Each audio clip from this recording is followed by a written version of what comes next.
Well, welcome to the Perth Local Government FME Roundtable for 2025.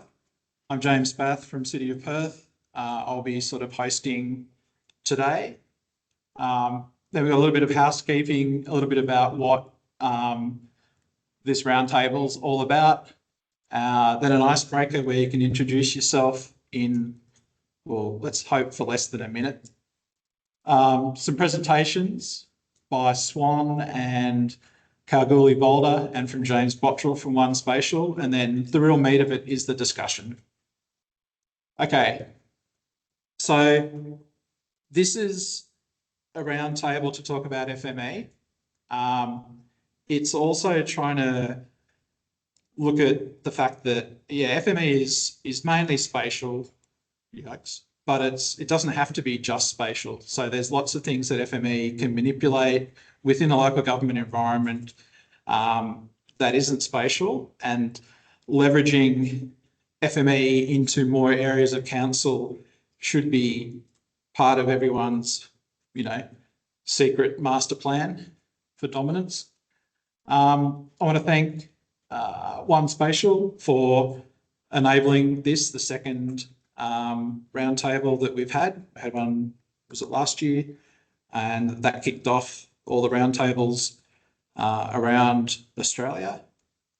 And look, the aim is to share ideas. We all do the same thing. I mean, we're not just rates, rubbish and roads. There's lots of other things that councils do, but we have a different geographic context, but we're all doing the same thing. There's applications for this and that. We're getting data from SLIP and main roads. We've all got an ERP, a CRM. We've all got building, planning, health, heritage, etc., etc. Spatial WA is coming. SLIP will be no longer, but this is a chance to hear from councils what they're doing. You can extend FME's capabilities. You can collaborate on things.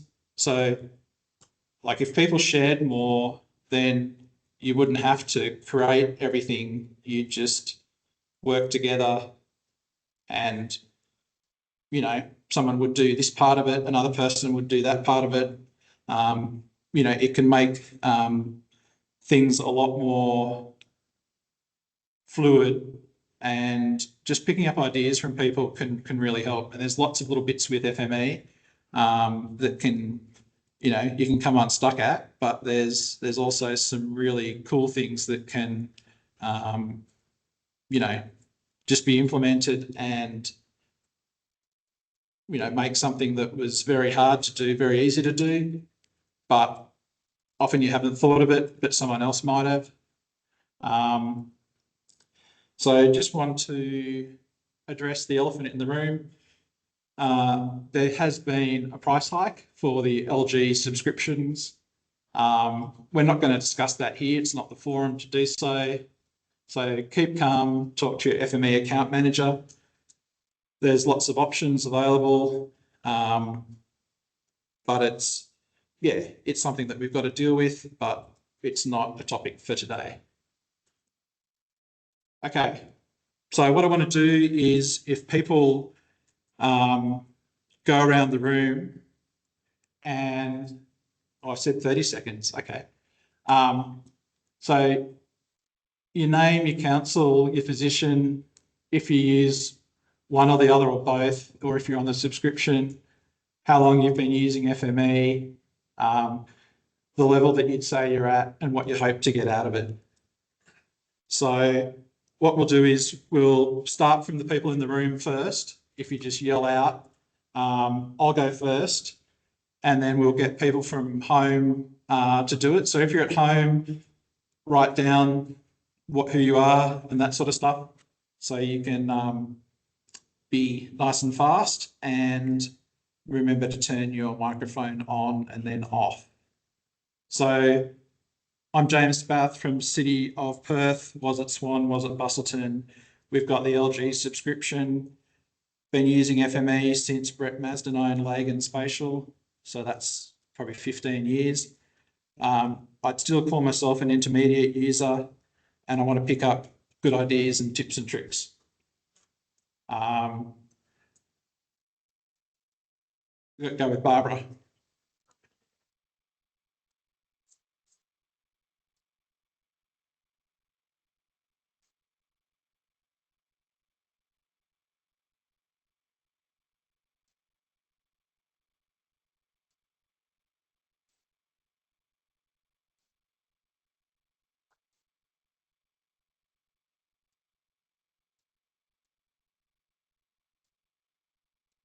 Sorry, is Barbara talking?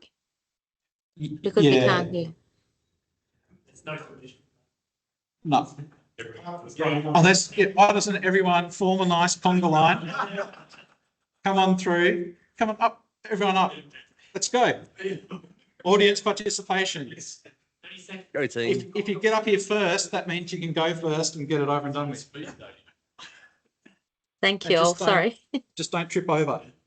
Okay, go. I can't see the list now. Questions. Hi, my name is Barbara. I work for City of Swan. I've been there for 3 years now.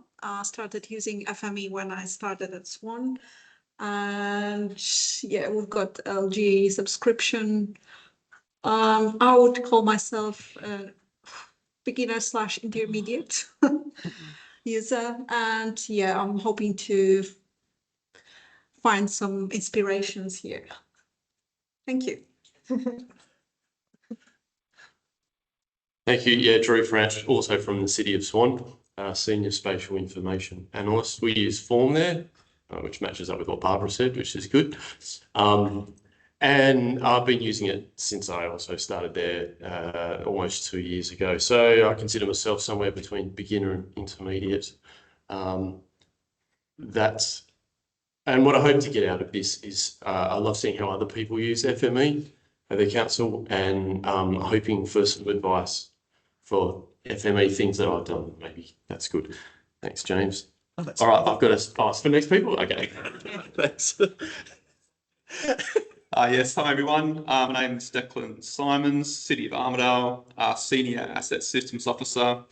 I use Form, but we have Form and Flow at Armidale. Been using FME for 6 or 7 years, might be intermediate. And today, just interested in having a discussion and seeing what everyone else has to say. Hi, I'm Ken Ito from the town of Cambridge. I'm a GIS analyst.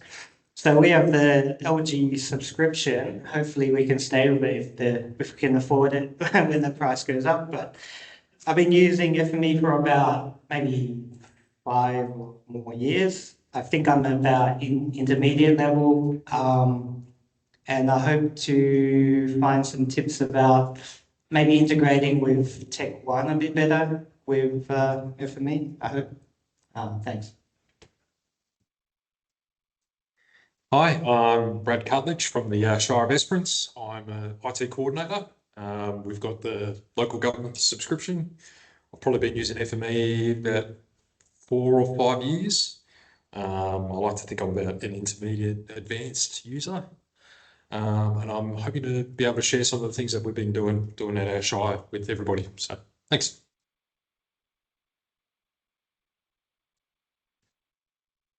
Hi, I'm Don Saw from the City of Rockingham.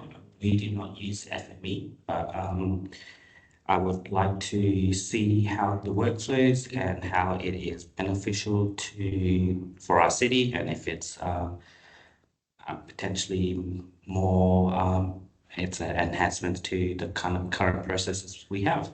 Thank you.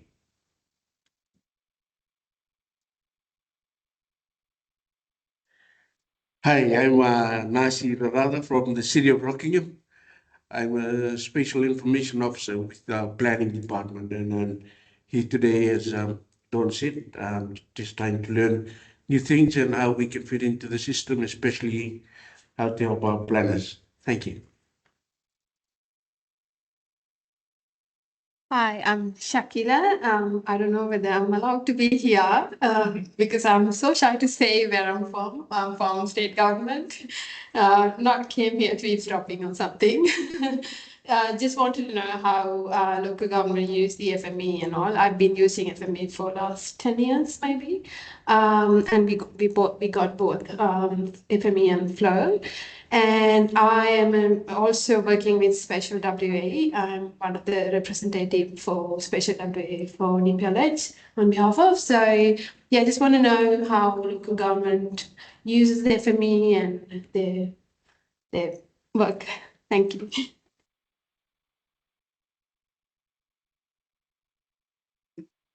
Hello everyone. I'm Lovefish. You can call me Kush if it's too hard to speak out like the name. And I'm from city of Calgary Boulder. I work as a GIS officer there.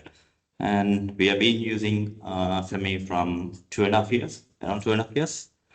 And I would consider myself as a beginner. And today I'm here to see all the use cases and the data virtualization side of the handling of the FME. Yeah.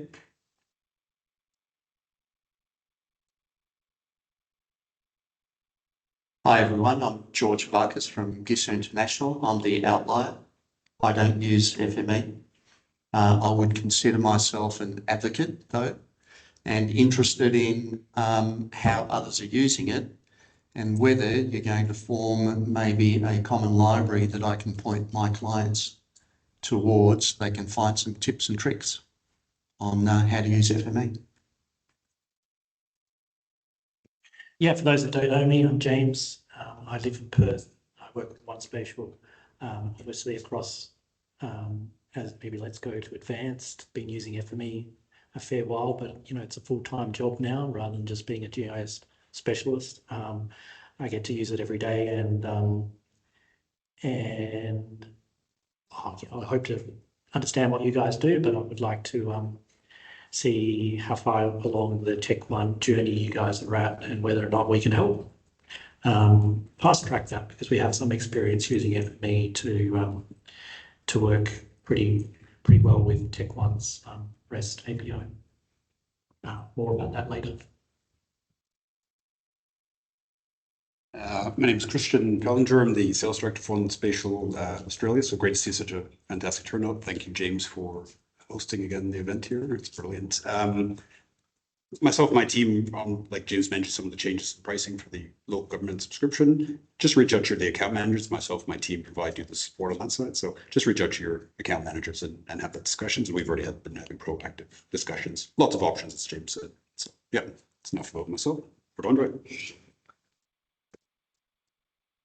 Okay, last one. I'm Andre McKeeger. I'm the country manager for One Spatial. I have been with One Spatial for 7.5 years now.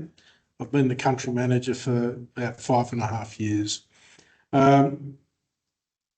That's probably it from me. I just wanted to thank James very much for organising and just let everyone know that we will continue to sponsor these events so long as you want to keep doing them. Thank you. Okay, so if the people on Teams can unmute yourselves and one at a time do a quick intro. James, do you want to go first?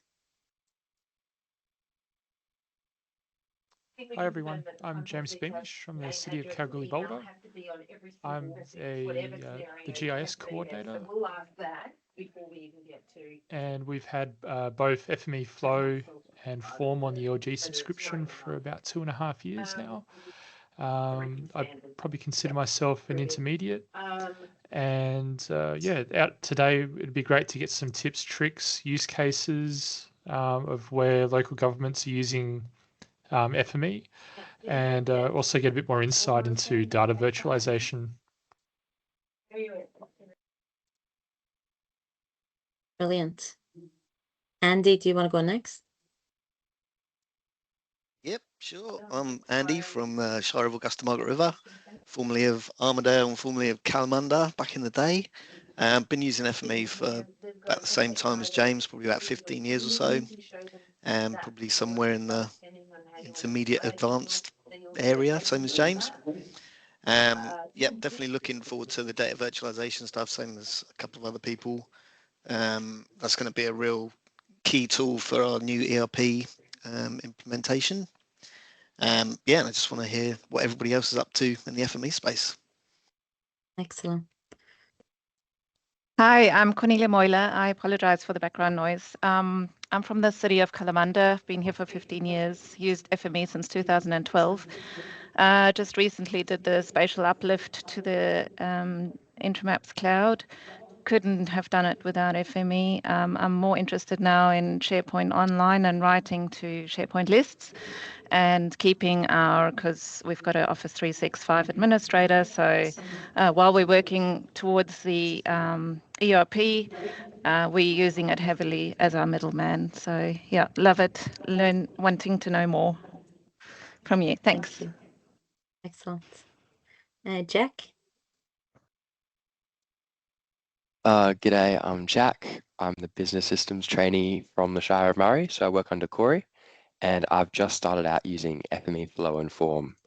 So today I'm just looking to know what everyone's accomplishing with FME. Brilliant. Thank you. Hi, I'm Chris, IT manager for the Shire of Manjimup. Potentially looking at FME with our geospatial system in the cloud. Brilliant. So you're not using it at the moment? Yeah. No. Yeah. Thank you. And who did I miss? I can't see the list properly. Except me and Corey. Thank you. So Corey Williams from the Shire of Murray, formerly from 79 Jarradale and Shire of Mundaring. Been using FME heavily for the last 5-6 years. Started using it probably about 2010. I'd say I'm probably intermediate at this stage comfortably, and what I'm looking to get out of this session, just see where everyone's at, what they're currently working on, how they're tackling problems such as fire breaks or slip downloaders and things like that. Thank you, Corey. And I think, Emma, you're next. Great. My name's Emma Yates. I work for One Spatial. I'm the marketing manager here in Australia, and I've helped with Ellie putting this event together today. So I hope you all enjoy it. Thanks, Emma. And my name is Ellie Zogi. I manage a few of the accounts, a few that they're attending the roundtable today. Really privileged to see the great work that you all are doing in local governments. Love FME myself, not having my hands dirty, but loving to see the solution and how it can help everyone here. So thank you so much. I think the introduction is done, James. Back to you. Cool. I'll now get Andre or someone to maybe turn the laptop around, and we'll have our first presentation from Mr. Drew Francis. Thanks for doing the technical stuff. Much appreciated. Thanks everyone for coming along today too. I'm going to give a brief presentation on how we've used FME and Intramaps to process waste information data and display that to residents so that they know when their bin's going to be collected. Nothing new there, but it did get a bit complicated with the introduction of FOGO, which we'll get into in a minute. I anticipate this will go for roughly 15 minutes. So if I'm going too long, James, just call us up and I'll go through the speedy version. So brief introduction, overview of the city of Swan. It's a very large LGA. Big population, a lot of rateable parcels, big area. Need my glasses. Christian did that earlier. And we've got quite a mix of property types in there. We've got residential, industrial, commercial, and rural areas. It's really quite engaging to work with so many different types there. And there's currently high growth in the southern urban corridor, which bizarrely is north of the Perth, but they call it the southern. Anyway, a couple of caveats. From myself, I've been using FME for just under 2 years now. I'm definitely no expert. I did some training on it on the intermediate training run by James Bottrell earlier this year. Excellent training session if you get the chance to attend. I recommend that. So I'm not going to be presenting anything that's groundbreaking, I don't think. Anyway, there's probably people here who have been using FME for many, many years and will be probably bored by this, but for those of you who are new to it or interested in just seeing how it's used in a real world scenario, I hope you find it interesting. And of course, like in FME, there's so many different ways to do the same thing. So there's probably better ways to achieve what I'm going to show today. And if that's the case, I'm interested to hear it. And I'm sure everyone in the room would be interested to hear it as well. So please share with it. So this is the background of why I'm doing this presentation. So obviously we collect rubbish and recycling at the City of Swan. And last year they introduced FOGO. If you don't know what that is, there's a small print up there for you to read about, but I'm sure you do. Now, we previously showed recycling and waste collection through Intramaps Enterprise, Intramaps Public, and the Map Builder on the website, which is another Intramaps product. Now, with the introduction of FOGO, Waste Services wanted to expand that to put their information to do with FOGO on there. And there was three particular things they wanted to address. So they wanted to keep the rubbish and recycling collection dates as they were, but include the FOGO collection times for properties that had moved to FOGO. For properties that had it coming up in the next few months, they wanted to give them a date of when that was going to start happening. And for properties that were down the track, like 6 to 12 months or more, they just wanted to give a rough timeline, so a season and a year. It was a 3-year program, so it made it quite interesting to know how we were going to work with this. So the good news is Waste Services maintain their own shapefile. Thank goodness. That's something they do. And basically I'm sure you've all got it at your councils. It's an area of your rubbish, your collection zones, basically. So because we already had that, we thought let's tag FOGO onto that. So that's got the rollout date of FOGO, when it's going to commence, when the rollout's going to be completed, the area number, that sort of thing. So knowing that they take care of that, I thought, great, we can hook into that, use FME to spit the data out into a database, and then we can use Intramaps to query that database of information to provide that information there. So very much an overview screen here, but I'm going to talk about this in more details. Just a brief acknowledgement here to James Spath, who created this original workspace for the waste collection. So I just sort of tacked on to that to include the FOGO. So let's talk about this first part here. So we're reading the source data, which is the shapefile. Just on that point too. Sorry, no, that's coming later on. I'll get to that one. I was going to mention something about OneDrive, but that's another part of this presentation. So we're reading the source data from a network location, that's a shapefile, and we're handling null and missing date values in there. So that's how we're handling that, using a null attribute mapper, because the properties that had no date entered into it was just a heap of zeros, so I just want to change that to null. We're checking the geometry validity, and then we're assigning a new attribute column here. We're taking the actual day, collection day, and we're assigning it a number. So Monday is 1, Tuesday is 2, that sort of thing, purely for the purpose of being able to order our data there. Hopefully you can see those there, but we've basically just got the transformer to create that attribute and put in the day numbers from the days. So part 2 is this bit down the bottom here. I'm not going to go into too much detail there, but if I just go back a step, we've got that geometry just there, the geometry validator. Anything that fails validation goes through and gets spat out to a number of tab files. That was existing, that's what James had put together, so I just kept that in place. It worked well, and that just gives us the ability to check that data, and if there's any issues with the data, we know what's wrong with it and how to fix it. This first part here, again, was another existing thing, so I'm going to talk about that top part in the red there. This is creating the recycling table. So that's the process for it there. It consists of a number of transformers. The first one here is sorry, it's very hard to see on this screen, the aggregator. So that's just taking care of where there's multi-part geometries or multi-geometries, putting them all into one. Then it dissolves them to get rid of any internal lines, that sort of thing. But with dissolving, you can still end up with multi-part geometries or multi-geometries. So we apply another aggregator. I'm assuming that's a common practice thing because I have seen it before there.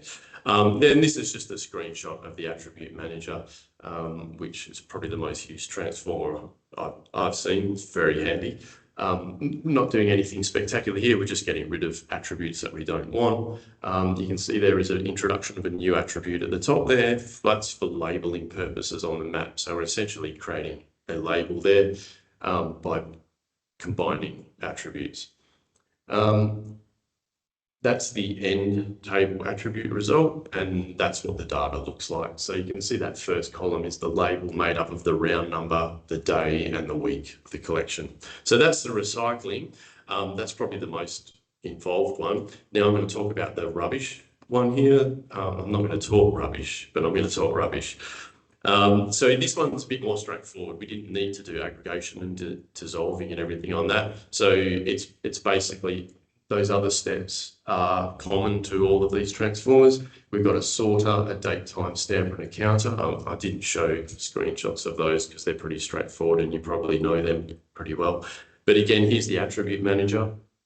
At the end, removing a whole lot of columns we don't want. That's our resulting attributes from the table there, and that's the sample of the data. Again, we're creating a new column at the front there called label, which we use for labeling on our maps. And now we get into the part that I added to this workspace, which is creating the FOGO table. Again, there's not a lot to it. It's much the same as the rubbish one. So we're adding another sorter, a date, time stamper, and a counter. Sorry about all the pops in the microphone. I'm trying to avoid it, but not very well by the sounds of it. You can see here there's a lot more attribute columns though than what we had in the rubbish and recycling, but that's because there's a lot more going on with FOGO and they're providing more information with that. That's the resulting attributes in the table.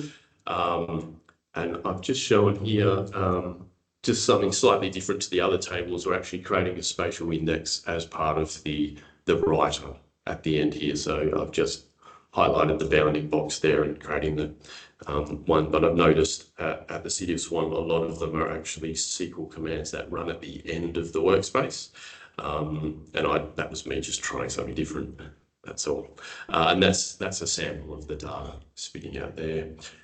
So once we had that data from their shapefile put into 3 separate SQL tables for recycling, waste, and FOGO, we could start to query that from Intramaps.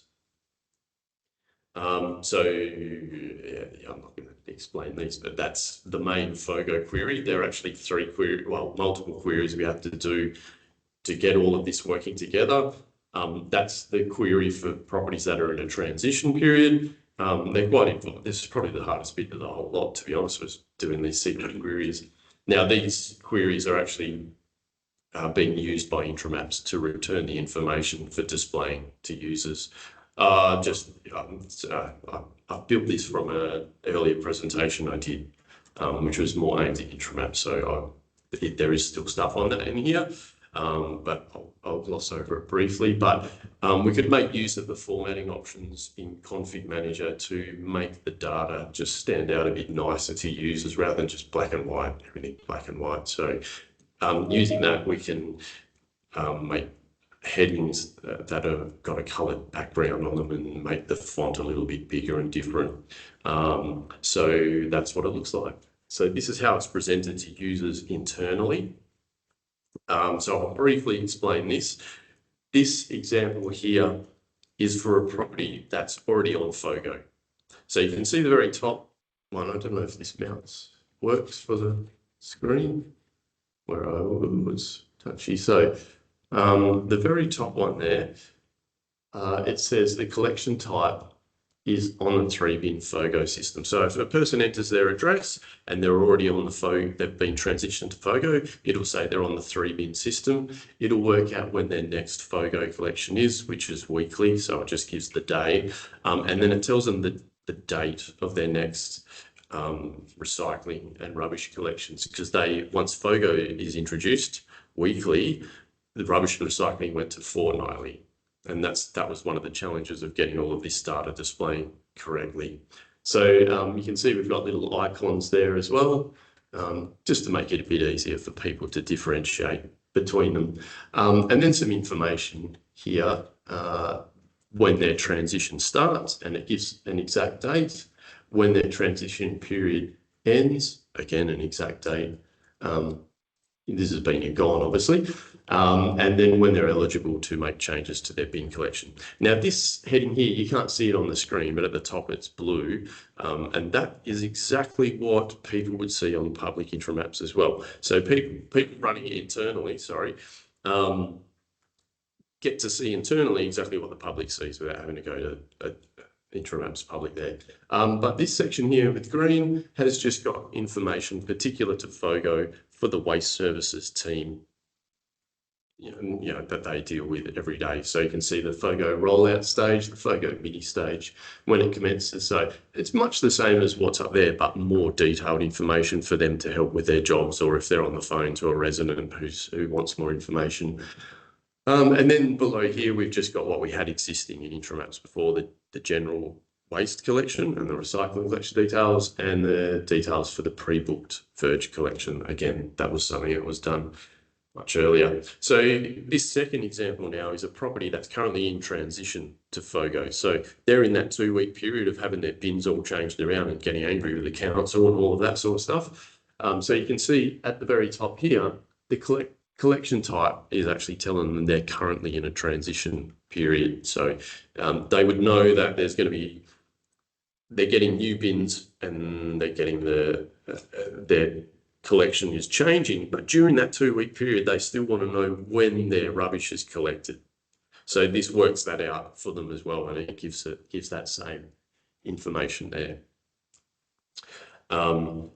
once the transition period ends, if they went,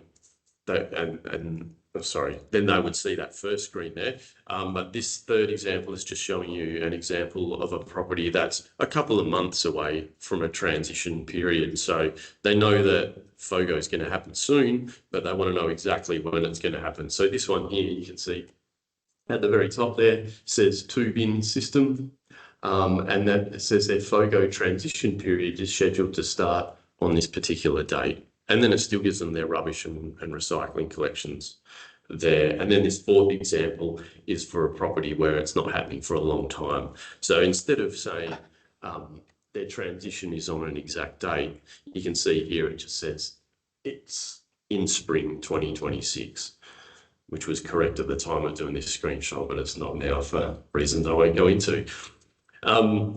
So once the waste services team were happy with that internally, we could roll that out publicly. And that's just a screenshot of what it looks like if you were to go on our interim apps public page now. That's what the public see. And there's our rather elaborate URL to get to it, but it's much easier if you go to our website and find it. Now that was on interim apps public, but another product with interim apps is this thing called a map builder, which is a cut down version of interim apps. It's much simpler. It lets you have one search for a property and you get some information, and that's about it. So we did one aimed specifically at waste details. Now the beauty of this was done in like a matter of minutes, because it was just piggybacking off those same queries and map that was done in interim apps. And it's very, very quick to put this together. But that's a screenshot of what that looks like. It's obviously a map there, which is what we all know and love. But the information on the left-hand side is exactly the same data that you would see in interim apps public and interim apps enterprise. It's the same query running for that. But that gets embedded into a page on the website as well, so people don't need to even open another screen of mapping. It's all there for them on that. So that was our FOGO collection, just some information on that, how we got that up and running. But once that was done, Waste Services contacted me about, is it possible to map contaminated bins? And I learned a lot from this process about bin tagging and contaminated bins, which I didn't know much about before. But they had the idea of, well, what they do is they've got staff that go out, check people's bins to make sure the right stuff is in the right bins. And if it's not, they slap a sticker on it saying, you need to improve, this could have been in that bin, that sort of thing there. So they come back to the office and they do a spreadsheet of that information where they visited, who had contaminated bins, who didn't. And they had the idea, I didn't even speak to them about this, I was very proud of them. They had the idea of coming up with the heat map themselves to create this. And so they approached me and I said, yeah, we could do this. So I went ahead with that. I had to throw the pun in there about the wrong sort. It's the wrong sort. Thanks, James. So this is the copy of the spreadsheet they maintain. They initially had it in OneDrive. I thought, great, we could hook into OneDrive with FME. I did have some success, but I had to abandon it in the end, purely because OneDrive at Swan is geared up with multi-factor authentication, and it was using a Windows service account to get to it. No one has a mobile for a service account, so to get around that, they just put it on a network drive and I could get to it from there. That's an overview of the workspace. This is one of my own. I didn't copy, this wasn't pre-existing from James or anything. So let's quickly go through this. That's all right. It's okay. No, that's right. It's just. That sounds like Reynard. Yeah. Thanks, Reynard. So what we're doing here, I've got access to that spreadsheet. I'm just removing columns I don't want, which is columns named LM, etc.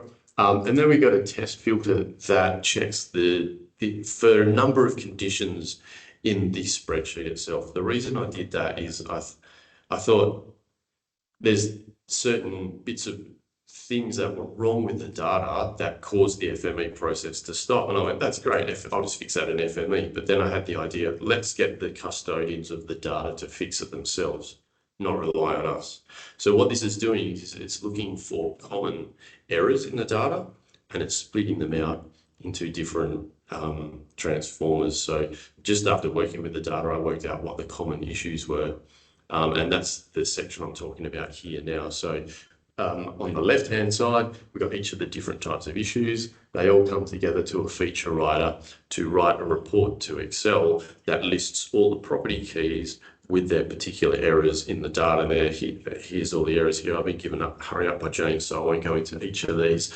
But these are the different types of errors. If there's a space in the data, if the data's empty, if it's a null, if someone's put a carried return in it, that's a killer, that one. But it basically goes through all of those, spits them out into an Excel file, and in the feature writer, puts that all together.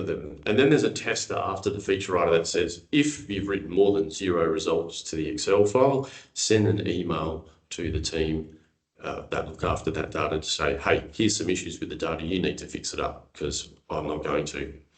And that's worked really well, actually. So once they got the hang of getting these emails frequently, and I explained what the issues were, we don't get those emails anymore. They were really, once they got the idea of what was going on there, they've taken a lot more care with their data. So that worked out really well. This other part here I'm going to talk about is where the good spatial data is joining to the property data table that exists on the property key. So now we're talking about good data, and that's just the join with a database joiner there. And then this last little section here is where all the good stuff's happening. So we've got the attribute remover, whole heap attributes we didn't want in the data. Basically, we removed those. We've got this is the attribute manager, basically renaming columns, putting in underscores, removing columns we didn't want, all of that sort of thing. And again, goes off to a feature writer. This is writing to SQL Server, and then Intramaps reads this SQL Server table from here. Again, creating the spatial index on there as part of that. And that's just a list of the attributes there. So this is what the layer looks like in SQL Server. That's what the table and the layer looks like in SQL Server. Once it was in there, we could add it into Intramaps. It's a polygon layer to begin with because we joined it to a property table. So it's polygons, but to do a heat map, obviously, as you know, we need to convert that to points. And once we got the points, we could create a heat map layer. We put all three of those layers available in the Intramaps so that users can view it in whichever way they want. So they can look at the whole lot together, or they could look at just the heat map or the heat map with the points there.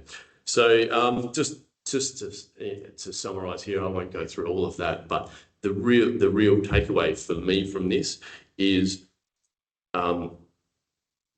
communication with the custodians of the data as the biggest thing, in my opinion. They know their data, they know what they want to get out of it. You need to get the understanding of that, and you do all the work in, well, FME does it, but you do all of that in between. But if you can get a great understanding of what they want to do with their data, and you can get an understanding from them about how they maintain their data, it makes the process so much better. Like FME and Intramaps are just great tools to work with that. This is just some screenshots from our website. City of Swan's got a really awesome hip hop video on how to collect your waste information and put it in the right bins. Yeah, check it out. It's actually not too bad, but it is. It's a bit cringy, but that second video on contaminated bins is very good. And that's me done. So I know it's very rushed, but thank you very much for your attention there. So thank you.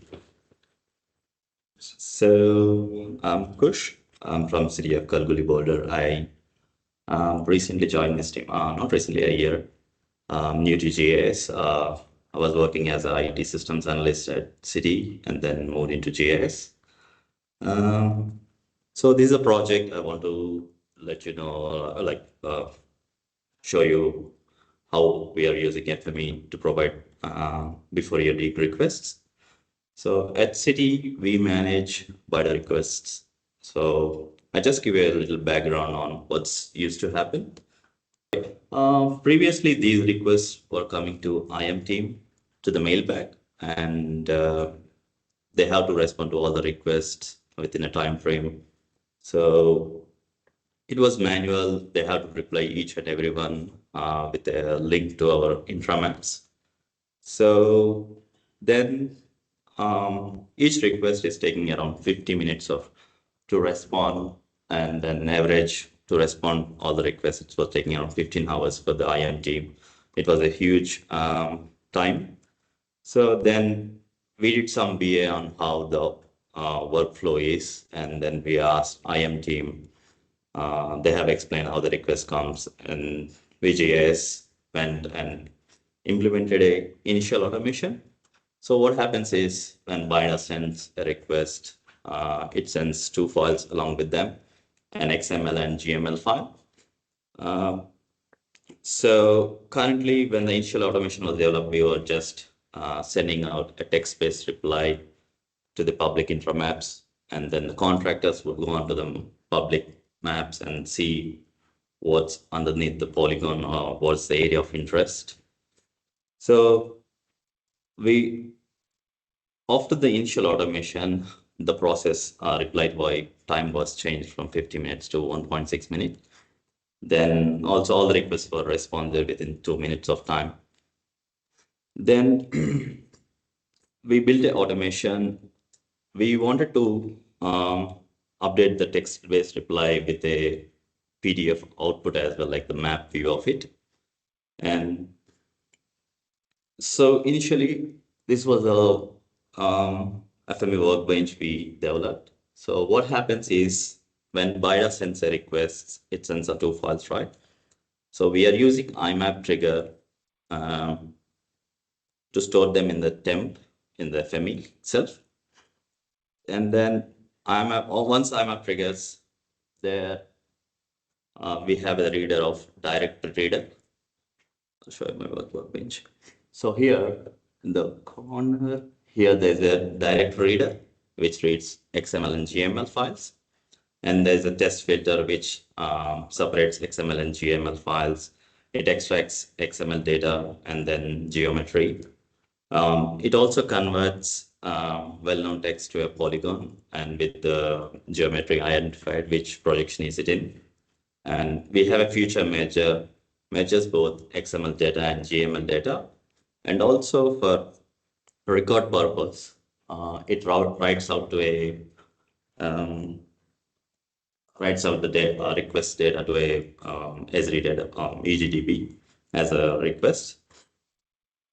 And then we have attribute creator, which creates a PDF with the sequence number and job number as the file name. Then after that, attribute keeper removes all the unnecessary and only keeps the required attributes. Parallelly, what's happening is, and in the back, it's dropping out the requested layer in the EGDB and rewriting the requested layer. After that, it goes into Python caller, which in the back opens ArcGIS project and extracts the layout as a PDF and save it to a location and emails the PDF to the public, whoever requested. So this is the ArcGIS view. So here we add all the layers that we require, the public want to see. And the highlighted request area is their area of interest. There's a layout as well, which it's a spatial series layer. It always resizes the layout to the requested area. And it creates a PDF and then sends out the PDF as well with the text-based reply with all the sequence number, job number to the requester. So here how it looks, the PDF export. So it consists of all areas and also so all the access chambers, whatever layers we added in the ArcGIS project, they are all there in the legend, and then people can see what's their area of interest and all the data intersect that area of interest. After this, the main challenges I would mostly focus on. So when this workbench runs, if we don't log the workbench to a single FME engine, when we get multiple requests to the BIDA platform, then it tries to run the workbench simultaneously. Then there will be a schema logs on the data because the first time it ran, it has a logs on that data, EGDB layer. While dropping the layer, it gets error. So all the requests need to be processed from single FME engine, so it won't happen. The logs won't be happening. And also, when Python previously at the first iteration of this project, what I did is I tried to change the layer zoom level using Python instead of ArcGIS spatial series. So I stuck there for like months trying to figure out what's happening, why there's a lock. I logged the FME engine to single engine, single icon. Still I can't figure out why. And then found out that in the layout there is a spatial way of always zooming to the requested area. So that fixed another schema lock. And also I got initially I was using FileGDB instead of Esri database, enterprise database. So then also I got the workbench runs, but sometimes it drops out itself and fails the workbench. So moving to EGDB fixed that layer errors. And other error is zoom extent. When they zoomed out to whole category and then request the data, they can see all the data is overlaid on each other. So normally people don't request in that way. They only request where they are interested. So yeah, that's a project I've been working on. Any questions? Good questions. Did you have FME flow feature there? Yes. Yes. So And, yeah, we there's have a lot you can do with engine assignment with flow, so that you can queue jobs up and there's already one job running, so that you don't encounter locks and you don't encounter overriding the MLG. I know you've moved to enterprise, which is better, but the file GWOs you could have it would have been solved with an engine assignment. So basically, every single BYD request that comes through, it goes to one engine and it the rest of wait until the next job's complete. Yeah. The other ones will get queued up. So that might mean that your 1 minute, what was it? Yeah. 1.6 minute request time goes out to 3 and 4 and 5 minutes for some requests when the FME engine is still chunky. Yeah. But then you're not going to get multiple concurrent requests causing issues. So I can show you with an article how to fix it. Oh, okay, sure. Thanks. There was a question online. Okay, I'll have a look for that. Thank you. Andy had his hands up. Sorry, Andy, Yeah, did you want to? Yes, I had a quick question. Yeah, Kush, what was in the Python caller? What are you calling? Are you using ArcPy or some other library? Yeah, it's ArcPy libraries. Yeah, I've had a similar experience with that. So you're looking at the map series Pro functionality, which replaces data-driven pages in 2.7. So map series is Python 3, and you can convert a lot of the map series functionality to Python snippets from geoprocessing in ArcPro and use that ArcPy within ArcPy 3.0 within the Python caller. There's some good articles out there too, which I can send around. But yeah, well done on that one. I've done that elsewhere, and similar to the problems with the maps not getting created is around those concurrent requests. So if you don't separate multiple requests and they happen simultaneously, you're going to get locks. You're going to get maps not producing because you can only create one PDF at a time in the map series. We might just do a short, let's do 10-minute break for people in here to grab something to eat and bring it back to the tables. Then we'll kick off with James's presentations. He's got lots of little bits and pieces, and then we'll get into the discussion. Let's get underway. I'll try not to talk directly into the microphone, but everyone can hear me online, I'm sure. Otherwise, you would have spoken up. First presentation here, I just want to go over what's possible with Tech One cloud integration. So my journey with FME started out with secure FTP. In order to get to data in Tech One, before I learned about the REST services that the Tech One make available.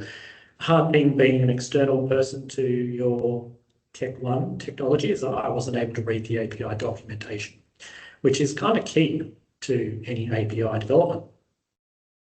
But nevertheless, I have now understood ways in which FME can interact with Tech One upstream to push data up, to bring it down. And during that process, I've learned how to authenticate and how importantly to paginate, bringing the data down. Pagination is required because there's a lot of data in some of your data sets, and one request can't return all the values recorded. I've also learned a little bit about what Tech One might call their edge services. All that really is a way in which you could take a copy of the cloud database and bring it onto your own premise. So next few slides, I'll try to explain these. So on screen at the moment is how do I take my GIS data and push it into Tech One Cloud? Well, the very key thing to understand first is you need to write JSON files. Obviously, the REST API handles JSON notation, JavaScript notation, and down the bottom left here, I've got a feature writer and I'm writing whatever endpoint I want to create. So here's a CRM one, waste, fire breaks, etc. So if I write that data, similar here with the schema, just to a JSON file, I can then, with a feature writer, continue. I do a little bit of cleaning up of file paths. And of course, for some reason, there is funny notations in file paths that we want to get rid of, just good string handling.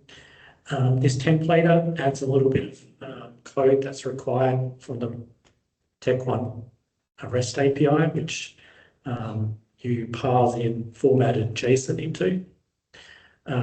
So that's required. That was a trick to learning this next step, which is calling the API endpoint, which I've got listed here.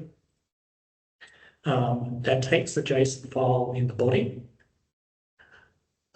Maybe I'll try it on screen here. So here's a post request. Here's the endpoint I'm talking about.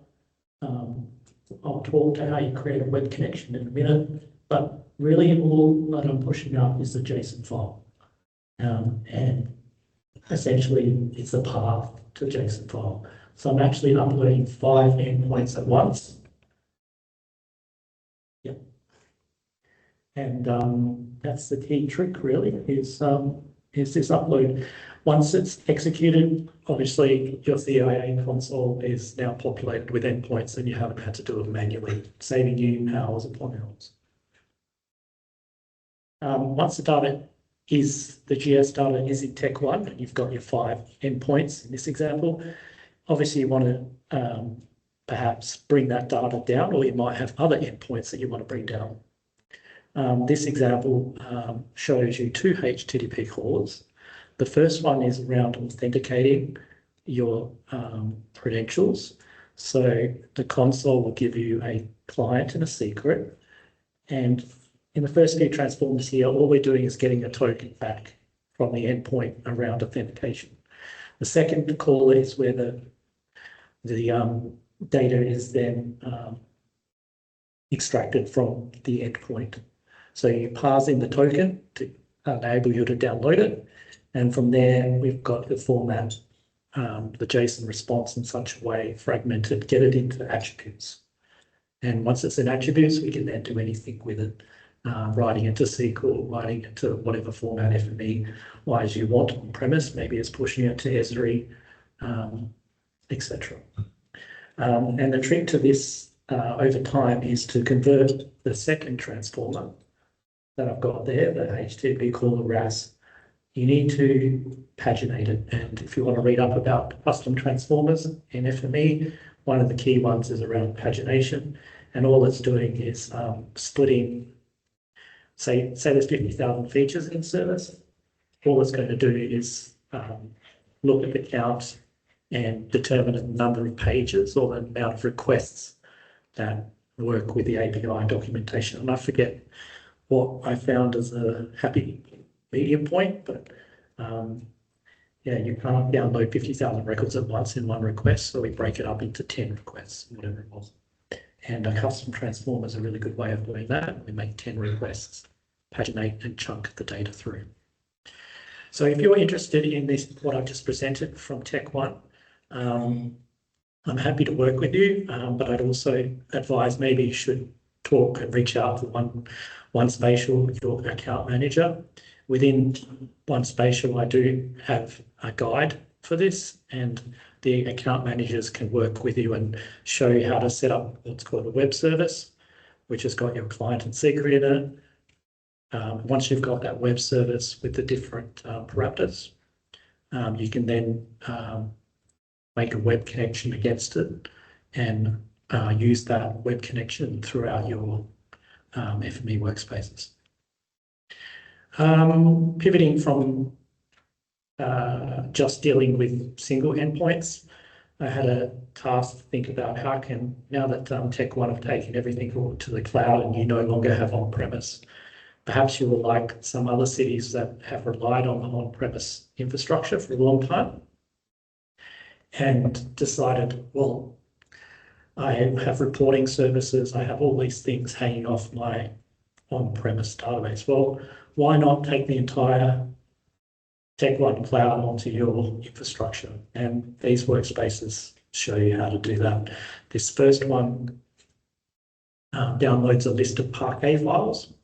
So behind TechOne is a way in which they can turn on edge computing, and they're columnar-based files called Parquet. And it's a very simple matter of distributing that Parquet file into its different feature types and then putting that into your CIA database. Now, that will work to an extent, but if you've got a really large council, it won't, and you need to go a few steps further. We can offer you and help you do this. This is a dynamic end-to-end solution that you don't have to maintain. It deals with partitioned Parquet files, so there is some configuration you need to do with TechOne to say, I want to partition my data each week or each day so that they have Parquet files that represent a certain time period, and you pick up those time periods and incrementally load it. Obviously, you don't want to be doing the big data load every day because, for example, in one city, this took many hours, maybe 5 hours to process. And doing that every day might suit your needs or it might not. So if you want something more robust, it's partitioned Parquet files that are the future. They're just, here's the main seed file with the entire stuff from 2025, and then every day after that you ask for an incremental Parquet file for Monday. You load Mondays, then you load Tuesdays, and obviously the table handling when you're getting partitioned Parquet files is much easier than doing a bulk load. I'm going to keep going because I can talk. I believe everyone is challenged by keeping up with the latest infrastructure. So let's go to FME Flow now. If you were at our recent, just those that are in the room here will know what I just talked to, but what's coming with Safe Software is that their releases will get easier. So they're going to have just 4 per year, and each major release will have a patch file coming. So from 26.1, you'll be given patch files that you push against it. And these will have security fixes and improvements. So the need to upgrade from 26 onwards is lessened. And once they do this throughout 26, from what I'm hearing in 27, you won't have to uninstall and reinstall Flow. There will be a patch that represents each upgrade. So it'll be more of an upgrade than a, hey, I need to take the whole thing down and then restore it, bring it back the latest version. So it's going to get easier. This slide here can be shared. I'm not going to go through it, but for anyone doing an in-place upgrade, these are my notes, and they lend on Safe Software's articles, but kind of bring it together, because whenever you're doing an upgrade, there's lots of things to think about. And the biggest thing we'll say or hear about in support is compatibility between FME and Esri versions. That's a big thing. FME and Oracle, lots of compatibility issues between these kind of elements. And from there, other considerations around what kind of tech change logs and fixes you need. There are known issues, deprecations, whitelisting of your URLs to do. Down the bottom here, you've got a troubleshooting guide. But yeah, one thing to note is moving forward, if you do get involved in Flow upgrades, it's gotten very secure, and you will need to save and hold the encryption key, because if you want to restore a database in the future and you don't have that encryption key, you're going to be a bit stuffed. And we've had some support requests coming through saying, I didn't take my key and I want to restore my database. And we've gone further onto Safe Software and they've said, well, sorry, we can't do that because it's part of the security model now. So There are workarounds to it, but it's not ideal to get into that scenario. And what's coming in 25 already, it's actually not coming, it's available now. If you do install FME Flow, previously you would have had to work with the IT department after it and configure the security, the SSL. Well, we now do that as part of the install process. So you can go to your IT earlier, tell them the host name, their ID, and say this Flow machine is going to need SSL. Can you please give me a certificate authority? And you'll be able to specify that particular one during install as per the screenshot. From 2027, you're going to need to be on version 4 of the API, Flow API. So this slide's just to familiarise yourself with it, the fact that FME Flow has worked with its version 3 for 5 years. It's now getting deprecated, so it'll stop working in next year. Similar to ArcMap turning off, it will actually get turned off, and it will still work in the 26 version, but from 27 onwards, it will no longer. So there's lots of tools to help you do it, and the things you need to consider if you're using webhooks, external integrations that use the REST API, you do need to maintain this when you upgrade. Another thing to look out for is if you've got any ArcGIS Online or Enterprise geodatabase integrations, there are changes coming to the connector transformers. Essentially, there's a new version 2. And that version 2 is a more unified approach to how they deal with the Esri API. And you can continue leaving the previous version as is, but when you start working from now onwards, you'll start using the second package, and there is slight nuance differences. Some new things coming up really good, such as down the bottom here, ArcGIS attachment connector, far easier way to get to attachments using FME. Sorry, just a quick one on that. I know that at the moment it's installed through the packages. Is that going to be included as part of the base install for 26? Yeah, you can upgrade now. Actually, since 24, you can right click on that package and go upgrade and you'll get this. But I'm sort of talking about placing new ones, but yeah, you'll need to maintain the old ones by either leaving them in version 1, they'll continue working because they still use the Esri API stuff in the same way, just not as optimally. So this is a new way, as they're calling it, a unified approach to the way in which it's using the Esri REST APIs, more future looking. And eventually, I guess the version 1 will get deprecated, but not for a long, not in 2030 or something, I don't know, but yeah. Like everything, Esri keep changing things, except they've never got rid of shapefiles, which is horrendous. Some links here for FME authors. Join the community, participate, ask them questions. They're very helpful. I'm on it. It's a way of getting support, but not from one spatial, so I'm all for it. Because then we have more time for the trickier questions rather than the simpler ones. Yeah, use the community. And the Academy, really good on-demand learning, and you can, of course, as earlier today we talked about the certification and how there is now a certified website which everyone can go and look at and find FME certified professionals.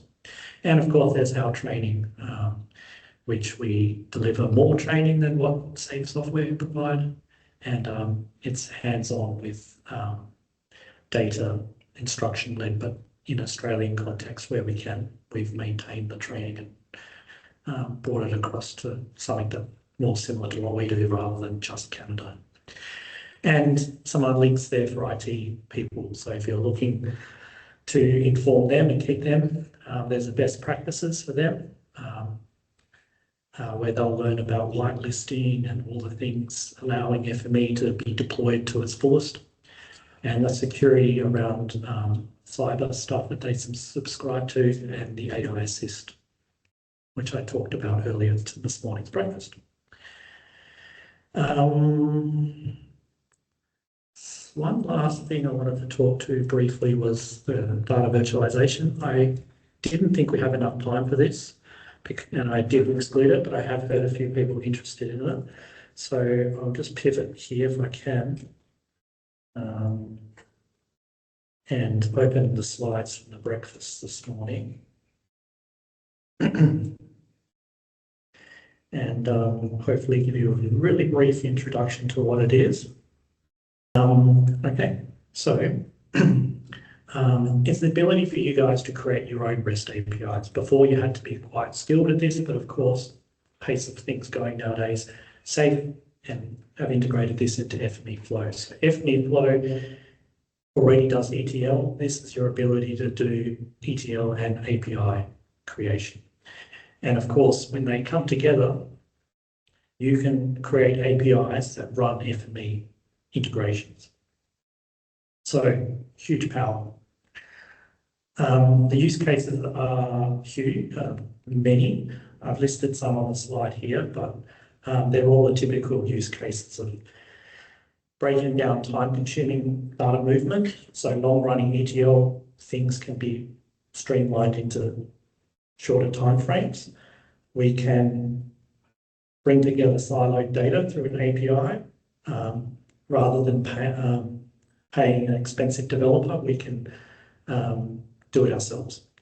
We can get insights more regularly with increased refresh cycles. So what I mean by that is if there's a nightly job and you have to wait for that nightly job to run to get yesterday's insights, well, with this, of course, you can run it more frequently than nightly because it's an API. So you can have the API integration developed and then just have FME run it on a schedule on more frequent timelines. This is an old slide. How it works, you can see FME flows, the middleware, and the API that we make open to the left thing on the left is the new bit. To the right, you've got FME workspaces that run. We get the result, we plug it back through FME flow and give that response back to the start here. So to understand this, you need to sort of know that there are manual endpoints that you can create. These are static. So they are for not using the capabilities of FME flow, just a fixed return. And what they're calling dynamic ones, which are obviously you've built your API and then you run a workspace, or you do an automation, or you do something and get a result back from the FME engine. And that's the thing that with the data that you then provide back to the other tool. I do have some videos here, but I'm just going to check how we're doing for time. We've got 15 minutes left. Yeah. So if you're interested in these, I can make them available. They're recorded by they're little MP4s that we can send out on your Teams. And there's 3 of them. So that's that. Last point here from my side is the local government special interest group. So you can think of these as industry groups. There's a local government one. To get into it, all you need is to get an account. Hopefully you've already got a safe.com account. Link it to your email, link it to your authenticator app. It uses MFA, so you'll need a code on your phone every 30 days. You then can subscribe to the group. And if you go into the profile settings, there are ways to get notifications to your emails if you're so interested, or you can just routinely go to the community and check for updates. Depends how you want to go. I've got a link here to some user stories. That's just basically the sum up for the first 2 local government ones they've done, and there's some interesting presentations there, similar to today's presentations. You can, although the timeline kind of sucks, still participate in the meetups. You just need to sign up for the webinar. You're not going to attend in the middle of the night, but you will get an ability to get the recording, which you can watch on demand and see the slides afterwards. And hopefully through that kind of integration, get involved in the community and help shape future topics and connect with other professionals. There is some good dialogue happening in there from what I can see across the different SIGs. So yeah, have a go. And if you're interested, you can take things from the Australian context and highlight them to the other, to the world, I guess, without having to go to a global conference. You can present your work to the local government. I'm sure they're looking for Australian councils to demonstrate how we're using FME similar to today. And over to James. That's my part. Thank you.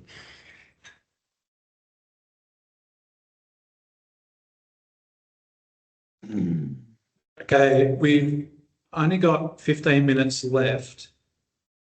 So there are some discussion topics there. We're not going to go through them. If people have questions, probably best just to type them out. And then we'll be able to answer them. Or like, what are some examples or issues you've got, or you know, some things that you've done, things that we can do as a group. Has anyone got any sort of suggestions? James, I did have a question in the actual chat, which you may want to read out so the group can actually hear.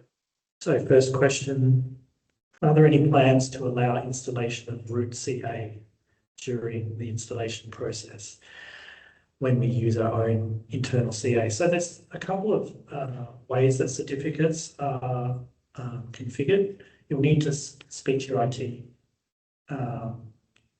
100%, but I think the main one you are installing from memory will have the root, will have the intermediate in it.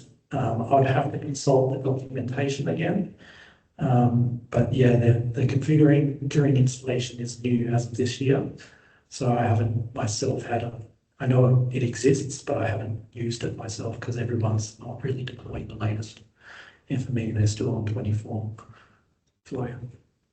So I'll get back to you on that one. I'll put it out there. Is there anyone readily needing to go to Tech One and push data that they're collecting in other systems to Tech One, or looking to host data in Tech One? I'd be interested in hearing that. Very early stages of that, James. So probably be hearing from us. Yeah, so you can look to the City of Coburn. Obviously, we've got some case studies where we've helped them. They do a lot of Esri field mobility, capture of various assets, and yeah, this integration I showed earlier is scheduled every 2 to 4 minutes.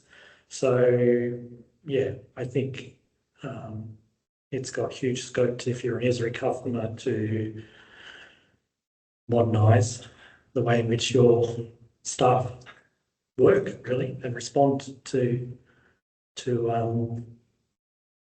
yeah, keep the residents nice and happy. And I mean, they started out with the key things, but they're now offering 10, 15 different services and being a lot more productive. Yeah, if I may also ask, sorry, I don't know if you guys are finished. We've also got Tech One currently implementing, but I am not on the ERP data analysis team, so I only know spatial from the spatial side of things. Currently, we're only working with Intramaps, or I am working with Intramaps and FME, and then WFS, and then getting the data back down into our on-prem databases. But I'm looking to utilize that data. So yes, probably going to be another year before they But I'm keen to get my hands on their data. Is it something that they will allow us to get? Is the data that gets pushed up there and in their cloud? Because don't they have their own ETL tools? Are you leveraging off those ETL tools, or is it something that we need to start building with them? So their own ETL tools, they're proprietary. I don't know much about it, but they work mostly with CSVs and non-spatial data. But their REST API that they developed, which I encourage everyone to go into the Tech One University and read the documentation when you go to sleep, before you go to sleep. I haven't even had the chance to do that. I've just hacked my way to it. But if you do get a copy, I might want one. No, I'm not meant to ask for that. They won't allow me to do that when I get to that. But I've figured out the API anyway. I can't speak for them, but from my perspective, FME can work with any API, with most formats, 500, whatever it is. But in terms of an API, we can push data to that REST endpoint and host GIS data via JSON, and the JSON has the geometry string in it, etc. So you can host that data how you want.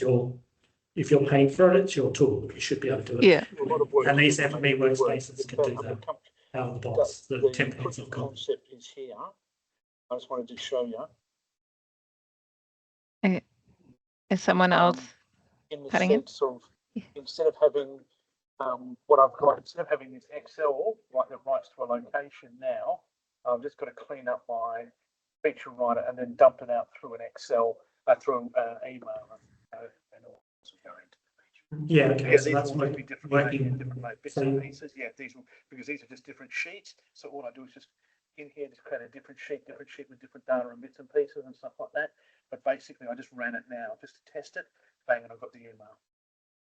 So that proves, so we can get rid of, we'll be able to then go back and get rid of those two-step process, and now we've got one step process here. So yeah, I just got to, like I say, just clean it up because it was going to come through a bit butchered, but that's fine. I'm happy just to say this was proof. Let's just see if we can get it working. So yes, and I'm happy. So that makes me really, really happy. So it's not live where the PDFs live.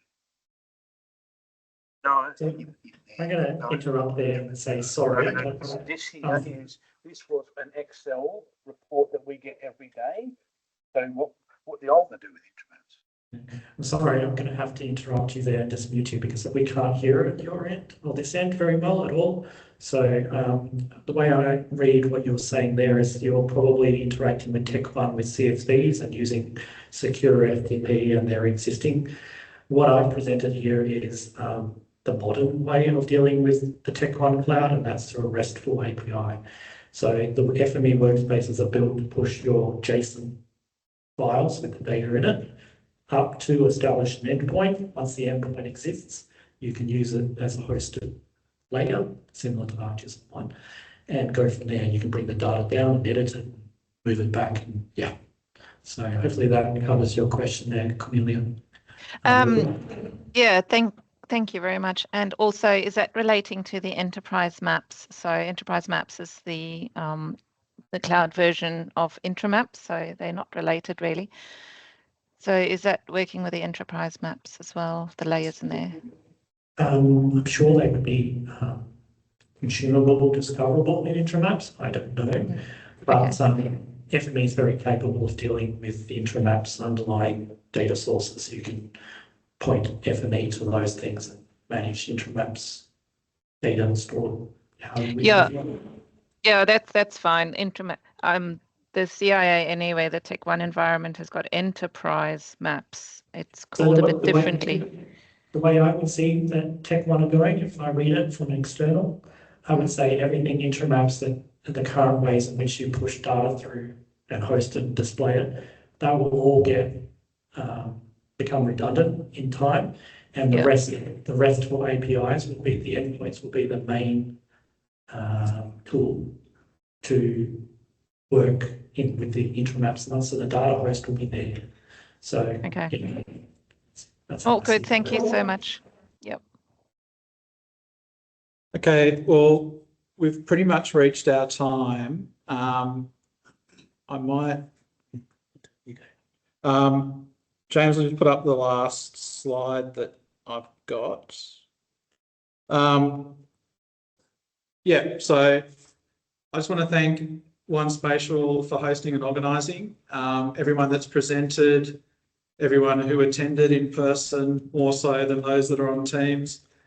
And we will work out a way to share the presentations and links. And I think when we were having lunch, I saw Corey was sort of doing a show and tell with the stuff that he's doing. What I want to encourage is that we do that every once in a while on Teams. So someone can just, you know, show some of how their systems are set up, how they deal with this and that, and people can ask questions. There wasn't a lot of discussion today, but there were some really good presentations and some tips and tricks and things to think about. So let's keep that momentum going, and if we could have some people that sort of put their hand up to just share one or two things that they're doing, can just create a Teams meeting, people jump online, ask questions, and you know, we can help each other solve problems and get some good ideas from each other. So thanks everyone for attending, and well, hopefully there'll be one of these again next year, and we'll get the slides out. But I think in the interim, we want to sort of be sharing a bit more and just, you know, asking questions and helping each other solve some problems for our councils. So thanks again. Thank you so much. Thank you, James.